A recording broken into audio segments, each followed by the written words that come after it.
ఇక్కడ ప్రభుత్వ భూమి కబ్జాకు గురవుతుందని చెప్పి, కానీ ఏ అధికారులు, ఇటు మున్సిపల్ అధికారులు అటు రెవెన్యూ అధికారులు ఎవరు కూడా పట్టించుకుంటలేరు.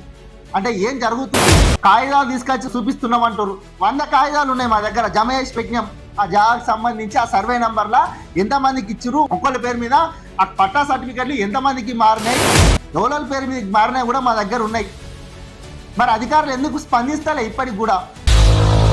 అంటే దొంగలకు సద్దుమూట కడుతుర్రు ఈ అధికారులు తలుసుకుంటే రికార్డులు ఒక్క రోజు నుంచి 2 రోజులల్లా ఎంత ఓల్డ్ రికార్డ్ అయినా తెప్పించి అక్కడ ఏం జరుగుతుందని చూడగలుగుతారు.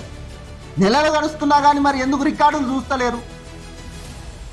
అక్కడ జరుగుతున్నది వాస్తవమా కాదా? ఎలాంటి పర్మిషన్లు లేకుండా, వాళ్ళకు కనీసం కాగితాలు లేకుండా ఇట్లా షెడ్ వేసుకుంటూ పోతే మరి చూసి చూడనట్టు ఎందుకు వ్యవహరిస్తున్నారు? ఇదేనా తెలంగాణ రాష్ట్రంలో ప్రజాపాలన ప్రభుత్వం నడుస్తుంది, ప్రజలకు మేము మేలు చేస్తామని అంటున్నారు.